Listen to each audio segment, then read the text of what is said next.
Hello everyone.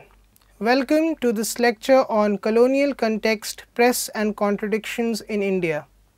This lecture is part of your paper on news and society. Mid-18th century onwards, a new mode of communication in the form of press media entered India along with colonialism for three primary reasons.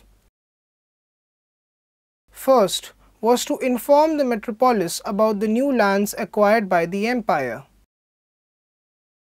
Second was to perpetuate the ideology of a just and liberal governance which only British in their perception could provide to India.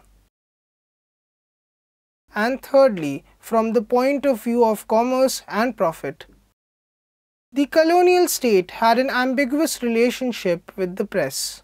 The state consentingly allowed the press to criticize the actions of its officials along with circumscribing its autonomy, for instance the relationship of the company with Hickey's Bengal Gazette. Colonialism, a unique byproduct of the Industrial Revolution, could survive only by negating the tradition, knowledge system, cultural constituents, societal norms and orientation of the subjects in terms of values and norms towards cultural, economic, political, religious activities of the natives. The colonialists were determined to achieve their goal not only by direct occupation of the colony but by dismantling all its existing systems of norms and governance. And to achieve this, press became a potential as a medium for propagating the idea of British colonialism as the agent of modernization, democratization and industrialization in the colony. Perpetuation and entrenchment of this idea in the psyche of the natives could be better achieved through reiteration of it over and over again. And in this process, press was cleverly employed by the colonialists, thus allowing it to play a significant role in portraying colonialism as a humane and just alternative system for half-child and half-savage natives. How important the press could be in dissemination of the idea of the developing phase of the imperialism and conveying its symbiotic relationship for both the rural and the ruled is evident from Lord Curzon's statement given in 1909 at Oxford University, while welcoming the press at its first Imperial Press Conference at Sauls College. Realizing how effective the press could be, particularly during the growing political unrest, Lord Curzon said, "We also train no inconsiderable amount of pressmen, who much more than any other official will be in the future the speaking links in the live rallies for connecting the outskirts of the empire with its heart." As colonialism made deeper inroads into the colony by adopting new methods of governance, the role of press became very crucial. It became consciously or otherwise a crucial partner of the imperialists in highlighting the Indian affairs of the British public, British policies to the Indian audiences, thus attempting to maintain the image of a redeemer in the British and of a developer in the Indian public perception. Therefore, in the early writings of the Indian social reformers and political leaders such as Raja Ram Mohan Roy, M.G. Ranade, G.V. Joshi, Surendranath Banerjee, Gopal Krishna Gokhale, Dadabhai Naoroji, reflections of such perception can be amply seen. The beginning of press and journalism in India in the mid-18th century did face many hiccups, scandalous journalism being one of such. The relationship with the company Bahadur was fraught with cynicism, but the press's commitment to the British imperialism remained unwavering. For instance, the relationship of James Augustus Hickey and British printer Nathaniel Mist in 1799, Wesley Regulations, 1814 Hastings Regulations and 1823 Adam Regulations all defined the tone and tenor of the press, its freedom, its relevance, its style and nature of its reporting. The most important aspect of the press was that it embossed the mind of the emerging liberal middle class of Europe, literate and responsive, with the picture of a humane, liberating, dutiful and pious imperial white man, and at the same time the dark, barbarous East which he could never see or experience for himself. It thus placed the white man's own worldview within the context of the continent and the world. According to Achla Tandon, the newspaper did not appear spontaneously in any society. The needs of the trade and commerce propelled the birth and existence of the medium in one country after another. In fact, many societies and governments did not wish to have newspapers at all. In Europe, for instance, in 18th century, the press became synonymous with corruption and journalistic dubiousness. In India, the newspaper came in the late 18th century as an extension of the British invasion, an agent of both British imperialism and the rising British middle class.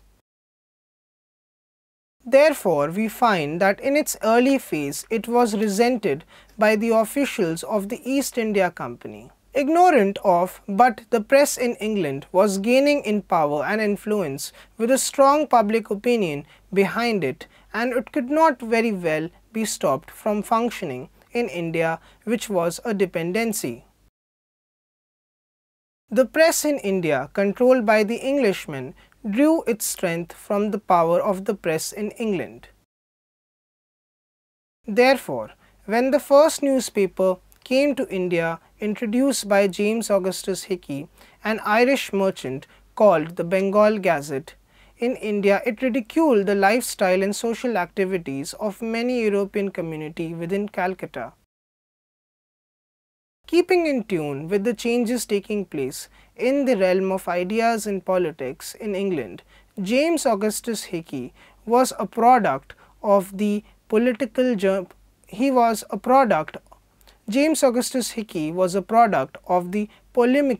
journalism of the 18th century, which was not anomalous to the environment of Calcutta.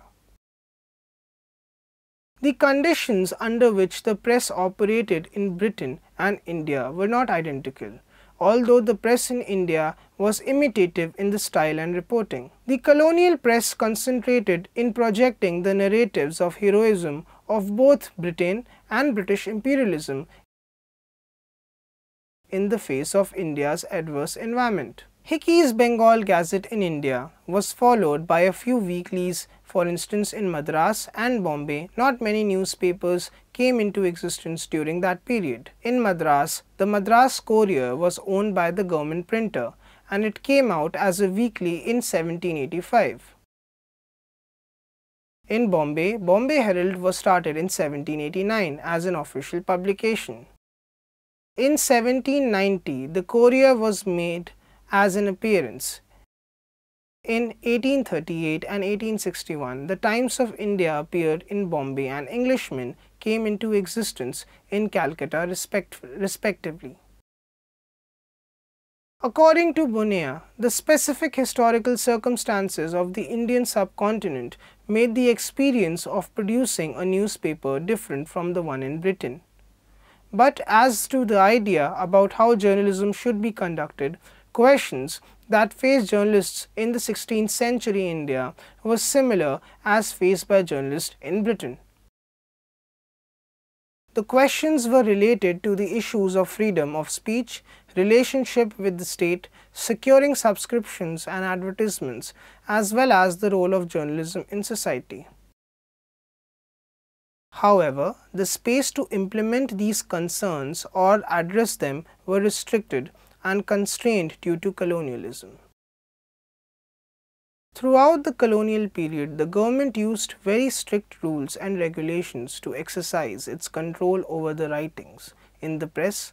For instance, Parliament proceedings in England could not be published in the press in India, as they were considered seditious literature. Even the liberal journalists like James Silk Buckingham, who was described by Jawaharlal Nehru as among the earliest champions of the freedom of press in India, and who did not shy away from criticizing the government's failures in banning sati, discussing public questions, public conduct of bureaucrats and state functionaries, never questioned the nature, viability and existence of colonialism or colonial rule in an environment of emerging and expanding institution of democracy, freedom and equality in Europe in general and in Britain in particular. Assured of their permanence in India, similar members of the Governor-General's Council such as Sir Charles Metcalfe presented himself as a staunch friend of the press. He earned the gratitude of the press fraternity as he ignored the advice of his councillors for special vigilance over the Indian language press and ever said that there would not be any discrimination as between Indian and English newspapers. However, this bonhomie with the press took a reverse turn with the occurrence of the mutiny.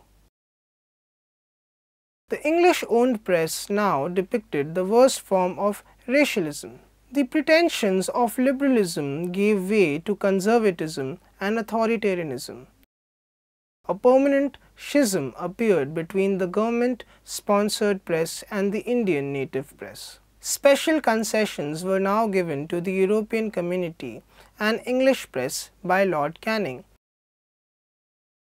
which further inflamed the feeling of estrangement between the natives and the colonial masters and between the natives and the European press, never to be bridged. Post-1857, the colonial press and print media largely focused on negating and distorting indigenous intellectual and cultural development, which was largely based on orality, customary laws, folk tradition, and indigenous methods of communication, which are still alive and struggling to maintain and retain their space and utility in the face of onslaught of literature, the major source of colonial communication. It is significant to note that colonial records did take cognizance of the elements of India such as the caste, tribe, tradition, hierarchy, rituals, transcendence.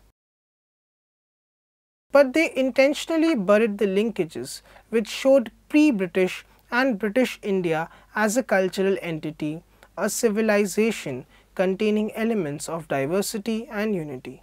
The colonialists failed to mention the unity of the civilization which could be observed at several levels, for instance the role of travelling mendicants, traders, storytellers, caravans, craftsmen, artists, pilgrimages, fairs and festivals.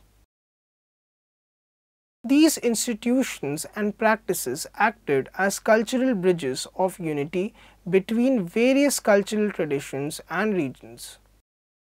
They played the role of nodal points of communication for cultural unity within the framework of its diversity. N.K. Bose, a famous Gandhian and contemporary of Rabindranath Tagore, wrote, "Although India was by large illiterate, yet there was built up certain mechanisms by means of which common intellectual and emotional elements of culture were brought to the door of most distant communities, isolated either by geography or the promotion of social separatism."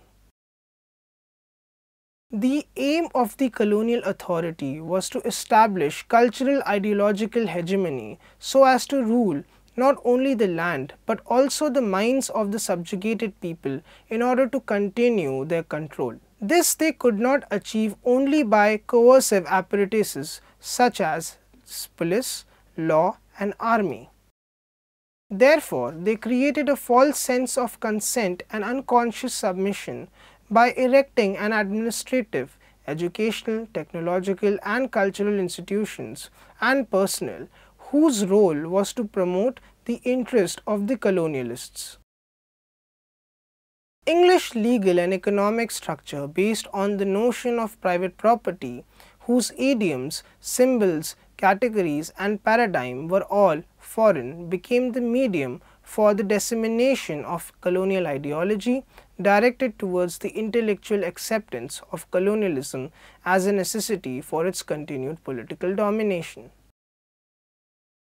The channel to communicate and establish colonial domination were law, governance, education, railways, telegraph, post office, police, chowkidar, army, colonial press, state awards and medals.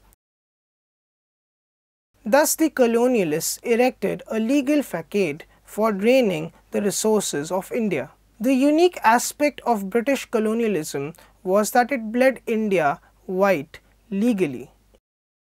Therefore, it would not be wrong to say that the colonial press was intertwined with the colonial politics.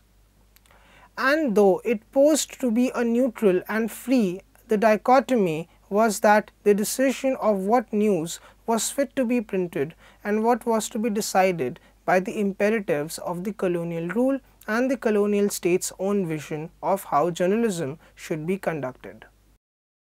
The English press needed official patronage for survival as early as 1790s. For instance, in 1790, the Bombay Courier, established by Luke Ashburner, a senior member of the Mayor's Court of Bombay, had to display the coat of arms of the East India Company. And once the Company Raj ended, the newspapers had to carry the coat of arms of the British Crown on its masthead. Various methods of controlling and manipulating news were adopted by the state, beginning with the institution of Press Commission in 1877 to 89. It was done to manage the government's relationship with the English language press and to monitor the vernacular newspapers after implementing the Vernacular Press Act of 1878. On the other hand, the colonial state displayed chest beating over the liberty of the press, and on the other hand, it surreptitiously indulged in controlling the activities of the press by introducing a system of licensing for newspapers, prohibiting seditious writing by withdrawing subscriptions, advertisement, refusing to grant postal subsidies, restricting access to sources of official information, and to the technologies used in transmitting it.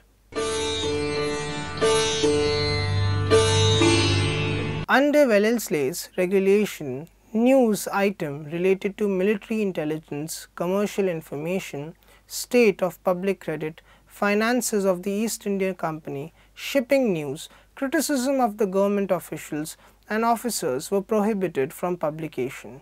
Ironically, the architecture of the regulations of the 1799, Lord Wellesley was a supporter of freedom of press in Britain, but in India he suppressed press and made it subservient to the expansionist policy of the East India Company. He used information provided by newspapers to check military and political movements of the rivals such as the French East India Company and many others. But he was wary of the exposure of details of military and political affairs of the East India Company. In the entire history of colonialism in India, this conservative approach of the metropolis remained the underlying ideological foundation on which, as the needed, demanded, liberal or other ideologies were temporarily perched. Throughout the colonial rule, the masters were besieged by the fear of losing their jewel in the crown. Therefore, they were apprehensive of what news might come into the public sphere. The colonialists did not want the circulation of any sensitive information which might affect the British interest in India and generate debate questioning the motives and actions of the colonial rule. By new regulations of 1880, criticism of the East India Company and other public authorities in England, information which might create alarm or suspicion among the native population, or any intended interference with their religious opinion or observation were prohibited from being published in the newspapers. This was dictated by the realization that if freedom of press was allowed, it could be misused against the empire by influencing public opinion, and since the empire was held by opinion it could prove to be suicidal. However, the empire faced the contradiction in that it also needed press for mediating and shaping perceptions of the British rule in India, for both public in India and at home. For the liberal utilitarians, free press was an essential condition for a democratic and representative government. And so, for them, it was a necessary lifeline for the English political system. But for India, where James Mill felt that a paternalistic and authoritarian political system would suffice, free press could be an anachronism. Till 1947, the imperialists kept up their pretensions of introducing, continuing and expanding representative political system. But in practice, both representative system and freedom of the press were incompatible with the imperialist intentions in India. As discussed by the chairman and deputy chairman of the East India Company in 1823, in no sense of the term can the government of India be called a free representative or a popular government. The people had no voice in its establishment, nor had they any control over its act. It was a paradoxical situation where the ruler and the ruled did not exist within the same free space, but a facade was put up for the native press, modern representative society, polity and economy. This appearance was strengthened for a very short duration under the influence of the Angelists. To convert India into brown sahibs who could be Indians in color but English in taste, thinking and intellect, they insisted that only British institutions and the English language could set India on a progressive path, and this led to the emergence of new press law drafted by the architect of Angelist view and law member T.B. Macaulay. It was implemented by Charles Metcalfe in 1835. Under this law, press censorship was abolished. The press was free to print comments on the government actions, if it was not seditious in nature. But this short romance with the freedom of press took a reversal after the revolt of 1857. The arbitrary nature of the colonial rule and its actions could not sustain it. The Adams Regulation and the Canning Press Act returned to action. A number of English and Anglo-Indian newspapers came into existence from the second half of the 19th century onwards. Some of the major newspapers were the Times of India in Bombay, the Statesman, the Englishman in Calcutta and the Pioneer in Allahabad, and Mail and Times from Madras.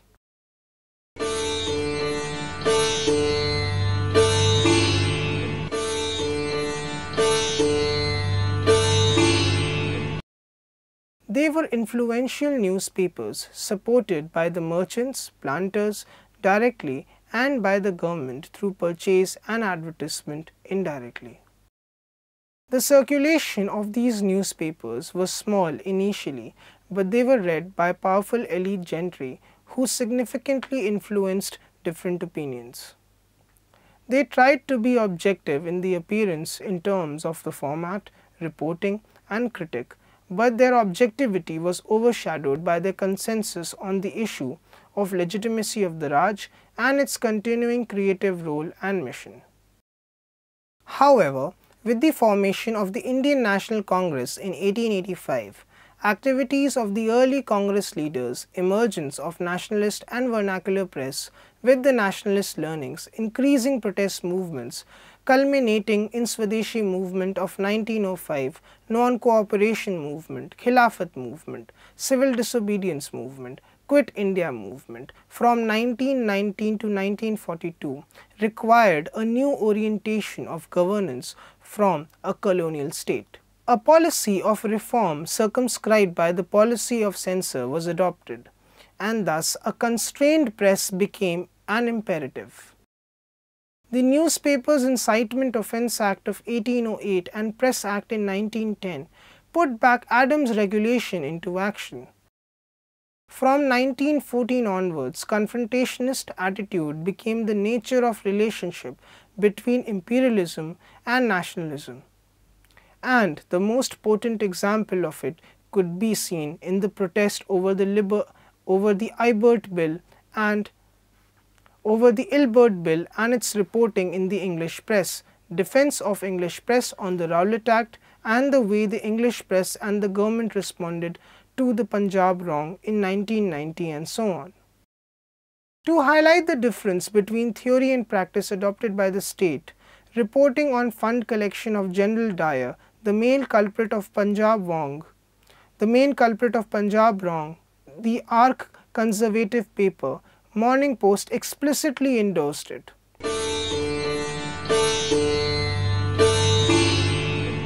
The issue that earned the paper its greatest publicity was the Dyer Fund campaign of 1920, the creation of H.A. Gurnier, a former reporter of Reuters and staunch imperialist and anti-Zionist, pursued it with a fanatical zeal. According to Edward Peacock, the manager and fund was a splendid thing for the paper, and it did come just as a psychological moment when people were filled with indignation and wanted an opportunity of expressing their sympathy with a man who had been treated with gross injustice. Our action will bind our present readers to us and will bring us many new adherents. The ideological shifts and consolidations of the professionally intellectually alive middle class in Britain had a telling effect on the kind of newspapers that emerged and their ideological trajectory in reporting on India. A great variation could be seen in the reporting on India by the Times London, Manchester, Guardian, Morning Post, Chronicle, Daily News, etc. If Manchester Guardian presented the liberal face, the Times, Morning Post, Daily Mail represented the conservative perspective by reporting both of the thousands of Britons in the four corners of the world, who were bearing the white man's burden across the seas and the official elites. Newspapers like Daily Mail emphasized in its editorials, "We must not let politics dominate the paper, but we must get news in politics." The dilemma of democratic Britain and the autocratic British colony could be gleaned in the news statements and titles like General Dyer, thick-set and fairly tall with greying hair and kindly blue eyes, whose just words on landing were, "It was my duty, my horrible duty," or provocative heading like, "Shall we give up India?" Montague's mistake, Gandhi's failure, or the Indians' situation, cult of treason. Thus, the contradiction was inherent in the very nature of the colonial rule, which was being reflected both in the policies of the government towards the assigning local self-rule to the natives, freedom of expression through media and other communication channels, and in its response of the colonial press. The liberal colonial press like Manchester Guardian reported on political unrest, plague, Swadeshi movement, and urged to go deeper in the touch on some of the more fundamental questions, such as the increasing alienation of the natives on the economic condition of the cultivators. However, it never questioned the relevance and legitimacy of the colonial rule in the era of consolidation and ever-expanding people's sovereignty in Europe.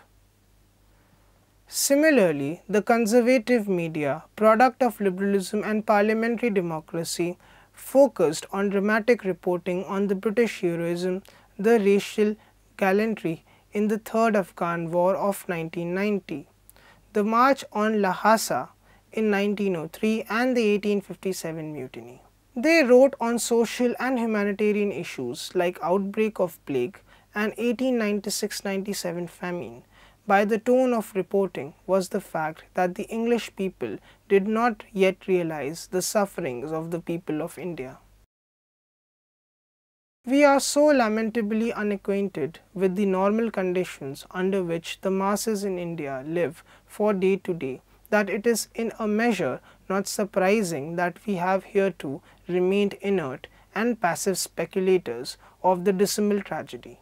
It falls to us to defend our empire from the spectral armies of the famine. Our weapon is good honest British money, and to every Englishman who has at heart the greatest of our empire can serve, as well as the loyalty today by helping the Indian in her our bitter needs. On non-cooperation movement, Vincent Carroll, an imperialist writing for Times, wrote, "It is assuredly no mere figure of speech to say that India is actually at the parting of the ways, either towards renewed and fortified faith in the British connections, or towards a conclusive period of estrangement and revolt." Do attempt the questions in the self-evaluation quadrant, and for further suggestions, please refer to the quadrant titled Further Readings. Thank you.